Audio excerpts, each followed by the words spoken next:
Bismillahirrahmanirrahim. Assalamualaikum warahmatullahi wabarakatuh. Alhamdulillah, kita panjatkan puji syukur kehadirat Allah Subhanahu wa taala, Tuhan yang Maha Esa. Hari ini kita semuanya warga SMP Negeri 1 Paguyangan, khususnya saya dengan anak-anak kelas 7 atau calon siswa kelas 7, berjumpa dalam kegiatan MPLS, Masa Pengenalan Lingkungan Sekolah. Sebelum saya lanjutkan, terlebih dahulu saya perkenalkan, nama saya Sutarjo, guru SMP Negeri 1 Paguyangan. Sehari-hari saya mengajar bahasa Inggris dan kebetulan saya mendapatkan tugas tambahan dari kepala sekolah sebagai wakil kepala sekolah di bidang kesiswaan. Baiklah anak-anakku yang saya cintai, saya mengangkat jumpa di dalam kegiatan MPLS. Selamat datang di kegiatan ini. Semoga kalian diberi kesehatan dan bisa mengikuti kegiatan ini sampai akhir kegiatan dalam keadaan selamat, sehat walafiat, dan tentu sukses. Baiklah anak-anak, pada kesempatan kali ini saya ditugasi untuk menyampaikan materi tata tertib sekolah.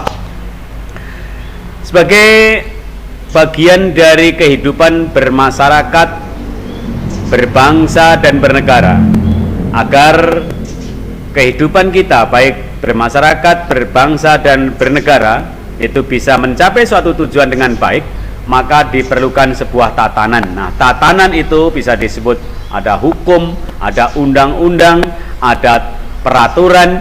Nah, di sekolah kita SMP Negeri 1 Paguyangan, peraturan yang mengatur tentang kehidupan bersekolah, kehidupan anak-anak, kehidupan peserta didik SMP Negeri 1 Paguyangan dinamakan Tata Tertib Siswa SMP Negeri 1 Paguyangan. Nah, anak-anak, kita perlu tahu kenapa sih kok kita perlu ada tertib. Kita ingat terlebih dahulu tujuan nasional pendidikan, tujuan nasional yang tercantum di dalam pembukaan Undang-Undang Dasar 1945, bahwa oleh pembukaan Undang-Undang Dasar 45 itu diamanatkan bangsa dan negara kita mempunyai tujuan, yaitu untuk melindungi segenap bangsa Indonesia dan seluruh tumpah darah Indonesia, memajukan kesejahteraan umum, mencerdaskan kehidupan bangsa, dan ikut melaksanakan ketertiban dunia berdasarkan kemerdekaan, perdamaian abadi, dan keadilan sosial. Satu hal lagi yang perlu kita ingat kaitannya dengan menuju pada agar kita tata dan tertib. Tujuan pendidikan Indonesia adalah membentuk manusia Indonesia seutuhnya yang cerdas, terampil, mandiri, berbudi pekerti luhur, dan bertakwa kepada Tuhan Yang Maha Esa berdasarkan Pancasila dan Undang-Undang Dasar 1945. Ya, mengacu pada tujuan-tujuan yang sudah disebutkan di atas, yaitu tujuan nasional dan tujuan pendidikan Indonesia. Tujuannya seperti itu. Nah, untuk mencapai tujuan-tujuan ini, kehidupan sekolah perlu ditata dengan tata tertib, sehingga nanti tujuan pendidikan Indonesia, tujuan pendidikan khusus di SMP Negeri 1 Paguyangan yang tertuang di dalam visi unggul dalam prestasi, berakhlak mulia, berwawasan lingkungan dan budaya bangsa akan tercapai. Nah, seperti apa sih tata tertib SMP Negeri 1 Paguyangan? Nah, di dalam tata tertib itu ada berbagai unsur, antara lain ada kewajiban, ada hak, ada larangan, dan ada sanksi. Baik, setiap peraturan pemerintah mesti ada hal-hal yang terkait seperti itu. Poinnya apa, larangannya apa, sanksinya apa. Kembali pada poin yang pertama, yaitu kewajiban. Sesuatu yang harus kita laksanakan. Kewajiban adalah sesuatu yang harus kita laksanakan. Nah, di dalam kewajiban itu ada kewajiban umum, ada kewajiban khusus. Nah, seperti apa kewajiban umum yang perlu kita mengerti dan perlu kita taati? Bagi siswa SMP Negeri 1 Paguyangan, yang perlu diketahui adalah yang pertama, mengikuti pelajaran sesuai dengan kurikulum pemerintah. Maaf, bukan kurikulum tapi kurikulum, mengikuti pelajaran sesuai dengan kurikulum pemerintah yang berlaku. Nah, Anda tahu apa kurikulum kita yang sekarang sedang berjalan? Kurikulum 2013. Nah, kita wajib mengikuti itu. Oke. Kemudian yang kedua adalah wajib senantiasa menjunjung tinggi tata susila, sopan santun, atau biasa disebut dengan kata tata krama. Ya, kehidupan sekolah kita harus menjaga sopan santun. Bagaimana kita ngomong, bagaimana kalau kita lewat di depan orang, bagaimana kalau kita ngomong dengan sesepuh, bagaimana kalau matur dengan kepala sekolah, bagaimana akan memasuki sebuah ruangan, itu namanya sopan santun, ya disebutnya dengan bahasa tata krama. Kita harus senantiasa menjunjung tinggi itu. Nah, di sekolah kita ada satu budaya agar terbentuk sopan santun itu yang disebut 6S. Nah, kan anak, apa itu 6S?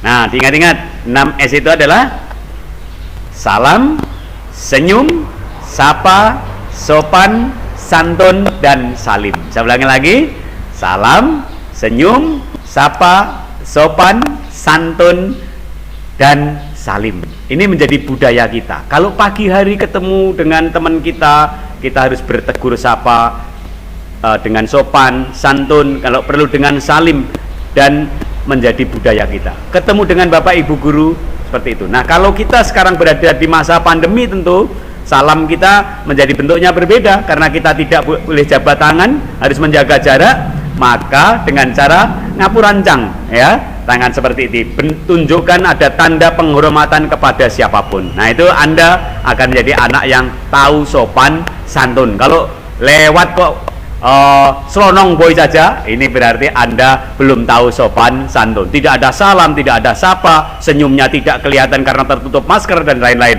Ini menjadi hambatan. Nah, tentu kita akan berusaha menampakkan sopan santun kita dalam bentuk lain karena sekarang tidak bisa salim. Oke? Kemudian kewajiban umum yang ketiga adalah senantiasa berusaha menjadi teladan. Teladan dalam hal apa? Taat kepada hukum dan undang-undang negara. Kita sebagai warga negara itu ojo wani karo negara dengan bahasa taat kepada hukum dan undang-undang negara. Berikutnya, patuh terhadap peraturan dan tata tertib sekolah. Hormat kepada orang tua, kepala sekolah, guru, karyawan, dan kepada mereka yang karena usia lebih tua atau karena kedudukannya patut mendapat penghormatan, selayaknya kita wajib bersikap hormat. Nah, bersikap hormat. Lalu pandai membawa diri dalam pergaulan di sekolah, pinter-pinter membawa diri dalam pergaulan di sekolah. Kita harus bisa membedakan teman mana yang Anda harus bergaul, walaupun semuanya kita harus baik kepada semuanya, tapi kita harus mana yang harus kita pergauli dengan dekat, dengan tidak. Kalau itu membawa Anda ke arah negatif, jauhi. Nah, kalau ke arah positif, dekati. Bersama, maju bersama. Oke, berikutnya, senantiasa bersikap ramah. Oke, senantiasa bersikap ramah. Nah, ini tadi senyum itu bagian dari sikap ramah. Ketemu orang sudah maskernya tertutup, tidak ada gerakan, tidak ada teguran, tidak ada salam. Bagaimana? Ini manusia atau bukan ini? Nah, ini Anda perlu tahu, bersikap ramah. Oke, anak-anak. Lalu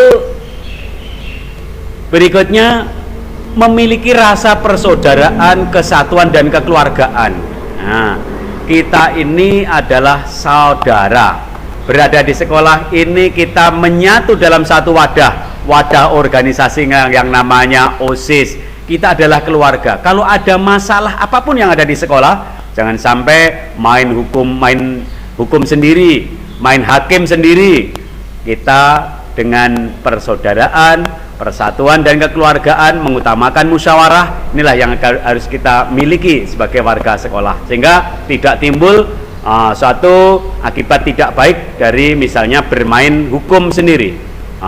Tidak ada musyawarah, janji main bet. Ini minta tolong warga SMP Negeri 1 Paguyangan, khususnya siswa SMP Negeri 1 Paguyangan, menjunjung tinggi rasa persaudaraan dan kekeluargaan serta persatuan itu. Yang berikutnya, Anda harus memiliki dan menjunjung tinggi menjaga nama baik sekolah, menjaga nama baik alma mater, nama sekolah. Dimanapun SMP Negeri 1 Paguyangan, itulah yang harus Anda bawa. Jiwa kamu adalah jiwa SMP Negeri 1 Paguyangan yang tertuang dalam visinya. Nah, jiwa SMP 1 Paguyangan tertuang dalam visinya yang Anda harus hafal dan Anda harus terapkan dalam kehidupan sehari-hari. Unggul dalam prestasi, berakhlak mulia, berwawasan lingkungan dan budaya bangsa. Kita ulangi lagi biar Anda lebih tahu. Unggul dalam prestasi, berakhlak mulia, berwawasan lingkungan dan budaya bangsa. Oke, unggul prestasinya, akhlaknya mulia, dimanapun bisa berada. Ingat, SMP Negeri 1 Paguyangan. Sikap kamu, kata-kata kamu, kecerdasan kamu, keterampilan kamu adalah cermin SMP Negeri 1 Paguyangan. Anda berkata jorok, berarti nanti sekolah akan ikut jorok. Anda berkata baik, SMP Negeri 1 Paguyangan akan ikut baik. Oke, berikutnya, ikut menjaga 7K. Oke, 7K. Apa itu 7K? Keamanan, ketertiban, kebersihan, kerindangan, keindahan, kesehatan, dan kekeluargaan. Oke, tidak usah saya uraikan 7K, nanti bisa dilihat di papan itu ya. Aman, tertib, bersih, rindang, indah, sehat, dan kekeluargaan. Yang berikutnya, ikut tanggung jawab jika ada perbuatan atau tindakan yang tidak baik yang sekiranya tidak bisa kamu atasi, lapor. Oke, jika ada perbuatan tindakan yang tidak baik kamu tidak bisa mengatasi, lapor. Wajib lapor. Ini wajib lapor. Nah, misalnya kok ada orang malam-malam lompat pagar, Anda tidak bisa menyelesaikan sendiri, lapor kepada satpam misalnya. Anda ada anak nakal yang kamu tidak bisa mengatasi sendiri, bisa lapor kepada guru, bisa lapor kepada guru PK. Tapi ingat, cara melaporkan harus dengan waktu, tempat, dan cara yang baik. Waktu, tempat, dan cara yang baik. Jangan sembarangan ikut menjaga nama baik orang lain. Baiklah, wajiban yang berikutnya, wajiban umum yang berikutnya adalah mengikuti upacara bendera dan kegiatan lain yang diadakan oleh sekolah. Nih, tentang upacara bendera anak-anak. Upacara bendera itu bisa digunakan untuk mengukur loyalitas seorang anak, seorang warga Indonesia terhadap bangsanya. Di sana ada acara penghormatan kepada Sang Merah Putih. Orang Indonesia kok tidak menghormat bendera? Lah, bukan berarti mendewakan atau menuhankan bendera, tetapi ingat perjuangan pahlawan kita, nenek moyang kita terhadap adanya bendera itu sangat luar biasa. Mereka korban jiwa, raga, keluarga, dan tetesan darah yang tidak kalah penting. Pengorbanan yang luar biasa. Kok sekarang kita lupakan? Itu simbol merah putih. Nah, merah berarti berani, putih karena suci. Maka jiwa kita juga berani karena suci, gitu. Nah, anak-anak, selanjutnya kita akan ikuti kewajiban khusus. Kewajiban khusus ini saya bagi menjadi 4. Ada kewajiban terhadap intrakurikuler, kewajiban dalam ekstrakurikuler, kewajiban jika Anda meninggalkan kelas atau meninggalkan sekolah, kemudian jika Anda bagaimana harus tampil di sekolah tentang seragam. Jadi intrakurikuler, ekstrakurikuler, izin meninggalkan sekolah, dan ketentuan tentang seragam. Nah, apa itu intrakurikuler? Intra itu di dalam, kurikuler itu kurikulum. Jadi dalam mengikuti kurikulum itu Anda harus bagaimana? Mengikuti pelajaran itu bagaimana? Gitu. Nah, Anda siswa SMP Negeri 1 Paguyangan, yang pertama, Anda adalah secara otomatis. Oke. Secara otomatis Anda menjadi anggota OSIS. Nah, OSIS itu apa? Organisasi Siswa Intra Sekolah. Nah, oke. Jadi Anda adalah anggota OSIS SMP Negeri 1 Paguyangan. Maka nanti harus punya sebagai penanda Anda adalah anggota OSIS, harus mempunyai kartu OSIS atau kartu pelajar, begitu. Nah, berikutnya Anda harus mengikuti pelajaran dan melaksanakan tugas dari Bapak Ibu guru. Oke. Jadi Anda ini wajib mengikuti pelajaran dan melaksanakan tugas jangan ada ogah-ogahan, karena kalau sudah ogah-ogahan Anda nanti akhirnya menjadi siswa yang tidak produktif, kontraproduktif, bahkan orang bilang BODO. Jangan BODO. Apa itu? Kurang pengetahuannya, kurang keterampilannya. Karena apa? Malas, tidak melaksanakan kewajiban belajar dan tidak melaksanakan kewajiban tugas yang diberikan oleh Bapak Ibu guru. Ya, kalau Pak Tarjo waktu kecil ini diberi nasihat oleh Bapak Ibu guru untuk mengingatkan kita untuk menjadi anak yang rajin dalam belajar, ataupun karena kita sakit itu ada caranya. Nah, dengarkan baik-baik ini sebagai selingan. Walaupun suara Pak Tarjo tidak baik, tapi ini mungkin belum pernah Anda dengar. Seperti apa? Wajib dadi murid, ora kena pijer pamit, kajaba yen lara tenan, ora lara amung etok-etokan, yen wis mari larane kudu enggal mlebu nang pamulangan. Aja ogah-ogahan, suwe-suwe mundak kudu longa-longo kaya kebo, plompang-plompong kaya bagong. Itu nasihat ya. Baik, kewajiban intrakurikuler berikutnya, sebagai petugas piket Anda wajib menyiapkan segala kelengkapan yang akan digunakan dalam belajar pada hari itu, mulai dari kebersihan, tatanan meja kursi, alat tulis yang nanti digunakan, penghapus, segalanya harus dalam keadaan siap untuk dipakai. Kemudian wajib datang di sekolah pada pukul 7, selambat-lambatnya pada pukul 7. Di atas pukul 7 namanya sudah terlambat. Nah, kalau ada terlambat ada aturannya. Aturannya bagaimana?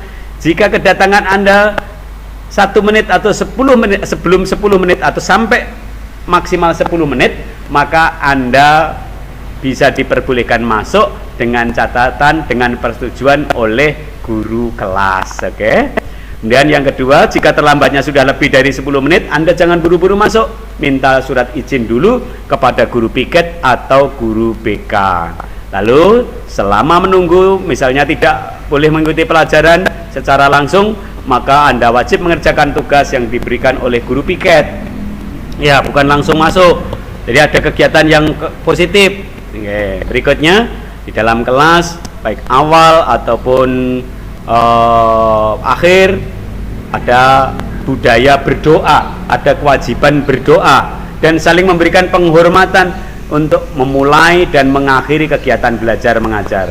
Kalau Pak Tarjo dalam pelajaran ada misalnya teguran good morning, nah Anda good morning, goodbye, dan terusnya. Kalau yang menggunakan budaya Islam, assalamualaikum warahmatullahi wabarakatuh, atau penghormatan apa yang mungkin nanti akan ditanamkan oleh Bapak Ibu wali kelas atau oleh guru pada mata pelajaran tertentu.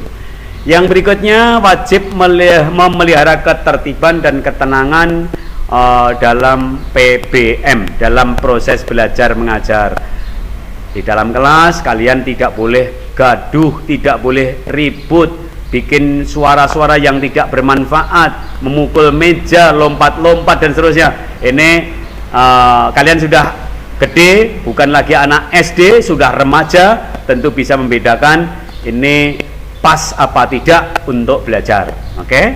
Selanjutnya, jika guru kok 10 menit belum datang, maka wajib bagi ketua kelas atau pengurus kelas untuk melapor. Nah, kepada guru piket, syukur-syukur bisa ketemu dengan guru yang bersangkutan untuk masuk ke dalam ruang kelas.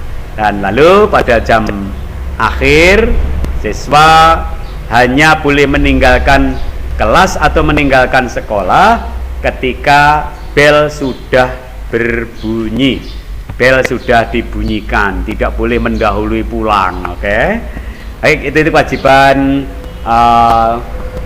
khusus dalam intrakurikuler. Kemudian kewajiban khusus lain dalam ekstrakurikuler, siswa harus apa? Gitu. Siswa wajib proaktif terhadap kegiatan ekstrakurikuler itu. Proaktif itu artinya mengikuti kegiatan. Nah, salah satu kegiatan Anda harus memilih dan diikuti dengan baik. Kemudian bagi kelas 7 ekstrakurikuler pramuka adalah kegiatan wajib. Nah, kegiatan wajib harus mengikuti. Nah, nanti sesuai dengan ketentuan pembina pramuka, hari apa masuk, jam berapa masuk, harus mengikuti. Selain itu, yang pertama tadi, salah satu kegiatan wajib dipilih untuk mengembangkan diri, biar nanti bakat minat kalian tersalur ketika nanti siapa tahu pinter bola voli, nanti menjadi jago bola voli, pemain bola voli nasional. Nah, siapa tahu Anda pinter takraw, dikembangkan di sini. Siapa tahu Anda pinter musik, olahraga yang lain dan lain-lain. Oke? Yang berikutnya tentang meninggalkan kelas atau meninggalkan sekolah. Nah, ketika Anda meninggalkan sekolah, Anda harus minta surat izin terlebih dahulu. Tidak boleh meninggalkan sekolah tanpa surat izin. Jika ada hal yang tidak diinginkan, dikhawatirkan sekolah tidak ada surat izinnya, nanti akan melibatkan sekolah salah, orang tua menyalahkan, dan kemudian semua warga sekolah akan merasa salah karena perilaku anak yang tadi meninggalkan kelas tanpa surat izin. Kemudian siswa yang berhalangan hadir wajib memberitahukan secara tertulis. Nah, ini dan ditandatangani oleh orang tua atau oleh wali murid. Tidak bisa hanya SMS tok. Nanti setelah SMS diikuti dengan surat tertulis. Baik, berikutnya ketentuan tentang seragam sekolah. Nah, anak-anak, seragam SMP Negeri 1 Pabiangan itu ada 3 macam. Yang pertama adalah pakaian OSIS, yang kedua pakaian kotak-kotak dan celana putih, kemudian yang ketiga adalah pakaian pramuka. Masing-masing wajib dikenakan sesuai dengan aturannya. Kalau baju masuk harus masuk diikuti ada atributnya berupa badge OSIS, badge lokasi, nama dan berdasi. Ya, kalau perlu pada saat hari upacara harus pakai topi, gitu ya. Pada saat hari upacara harus pakai topi. Kemudian harus memakai ikat pinggang, dan ketika memakai baju yang harus dimasukkan, ikat pinggangnya harus kelihatan. Tidak boleh gaya ibu hamil, ya. Tidak boleh bergaya ibu hamil. Ibu hamil kan kalau dimasukkan nggak pantas malahan. Oke, begitu ya. Bagus. Jadi harus rapi, necis, well groom. Oke, baik, begitu. Lalu harus mengenakan sepatu berwarna hitam dan kaos kaki warna putih. Kaos kakinya ada tulisan SMP Negeri 1 Pabiangan, menunjukkan keseragaman, kekompakan, ya. Seragam kompak itu akan bagus. Lalu kita otomatis akan menunjukkan jiwa kursa kita. Bela SMP Negeri 1 Pabiangan, bawa nama SMP Negeri 1 Pabiangan, unggul dalam prestasi, berakhlak mulia, berwawasan lingkungan dan budaya bangsa. Oke. Nah, ketentuan hari di mana Anda harus berseragam. OSIS dipakai pada hari Selasa, Senin dan Selasa. Kemudian kotak-kotak kaos celana putih dipakai pada hari Rabu dan Kamis, kemudian pramuka dipakai pada hari Jumat dan Sabtu. Baik anak-anak, itu ketentuan tentang hak kalian. Nah, anak-anak, selanjutnya kita ikuti larangan. Nah, maaf, kembali ke hak terlebih dahulu. Tadi yang tadi saya sampaikan pada seragam khusus itu adalah tentang kewajiban khusus. Berikutnya tentang hak. Nah, sebagai siswa itu haknya apa? Kamu di sekolah itu akan bisa menuntut bila hal-hal ini tidak dilakukan. Apa di sekolah kok tidak dapat pelajaran? Apa sekolah kok tidak dapat bimbingan? Apa sekolah kok bodoh? Gitu ya. Anda hak yang pertama adalah hak untuk memperoleh bimbingan, pendidikan, pengajaran dan keterampilan. Sehingga bisa kok nggak ada pendidikan budi pekerti, tidak ada budaya baik. Nah, lalu tidak ada pengajaran, kok tidak ada pengajarannya, kok tidak melibatkan keterampilan. Ini hanya pengetahuan toh. Oke. Kalau kita berbicara tentang kurikulum dalam penilaian itu ada penilaian sikap, ada penilaian pengetahuan, dan penilaian keterampilan. Nah, sikap itu mendapatkan bimbingan, siswa diarahkan menuju yang baik.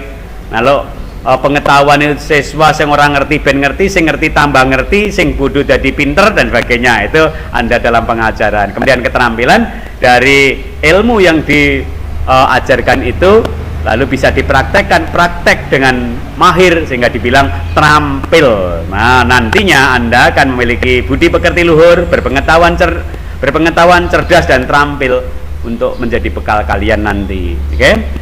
Kemudian yang kedua, hak untuk mendapatkan kesempatan mengembangkan potensi dirinya sesuai dengan bakat dan minat, dan Anda jika mengembangkan itu sesuai dengan bakat minat, berprestasi, akan mendapatkan penghargaan. Oke, itu hak kalian. Mendapatkan penghargaan adalah hak kalian.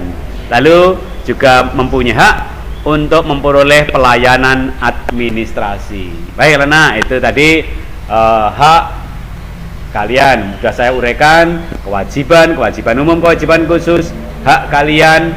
Kemudian sekarang larangan. Neng sekolah, kamu di sekolah, kamu itu ada hal-hal yang tidak boleh tidak boleh sembarang dilakukan. Ada prosedurnya. Contoh, menerima tamu atau membawa teman ke sekolah, ini harus izin dengan pihak-pihak sekolah. Misalnya Pak Satpam harus tahu, guru harus tahu, BK harus tahu. Nah, tidak boleh membawa pacarnya atau membawa teman akrabnya. Ya, kalau dia orang yang bertanggung jawab. Kalau tidak, ya kalau budi pekertinya baik. Ya kalau tidak, nah akan merugikan Anda, merugikan teman, bisa juga merugikan sekolah. Yang kedua, larangan melakukan vandalisme.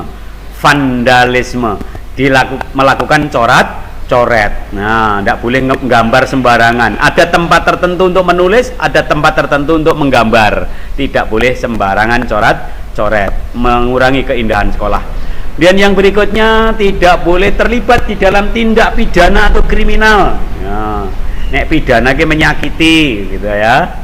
Agar kriminal guys terkait dengan mencuri, ya, kriminal, malak orang lain, kriminal. Nah, Anda bisa rugi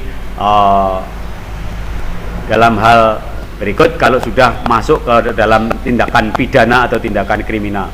Polisi bisa jemput kalian.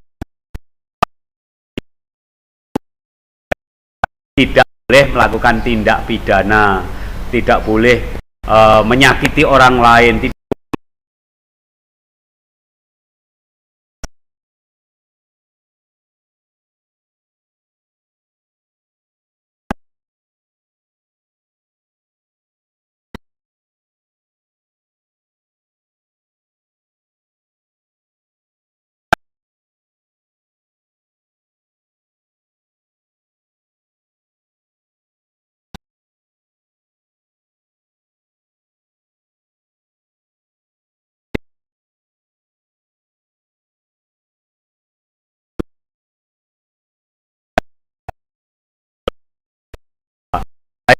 Masih ada satu lagi anak-anak, penyalahgunaan HP. Ini terhadap HP. Ini harusnya di atasnya tadi. Penggunaan HP yang salah penggunaan, maka HP akan disita dan hanya boleh diambil oleh orang tua atau wali. Oke? Jadi kalau membawa HP, gunakan dengan benar, gunakan dengan bijak. Kalau bersosial media, gunakan aturan yang benar. Jangan sampai nanti akibatnya salah pada diri kita sendiri karena salah penggunaan HP. Nah, anak-anak, ini materi sudah selesai. Perhatikan, kalian tentu ingin menjadi orang yang terbaik. Kata Pak Tarjo, be one the best. Maka be one the best, jadilah orang yang terbaik. Mengikuti kegiatan ini sampai selesai dan mampu memahami isi materi. Nah, sebagai bukti Anda mampu memahami isi materi ini, Pak Tarjo akan memberikan kuis. Oke. Nah, dengarkan baik-baik. Nanti siapa yang bisa menjawab dalam waktu yang cepat dan dengan kalimat yang baik, cara pengungkapannya baik, maka benar dan baik, baik dan benar. akan mendapatkan penghargaan dari sekolah. Tadi di atas ada hak kalian adalah salah satunya mendapatkan penghargaan dari sekolah. Ya, kita coba dengarkan baik-baik, baca baik-baik. Sebutkan tujuan pendidikan nasional Indonesia. Kita ulangi lagi dengan bahasa yang lebih agak jarang atau lebih lambat. Sebutkan tujuan pendidikan nasional Indonesia. Oke, selamat mengikuti kegiatan MPLS sampai selesai. Terima kasih atas perhatiannya. Saya akhiri, billahi taufik wal hidayah. Akhirul kalam. Wassalamualaikum warahmatullahi wabarakatuh.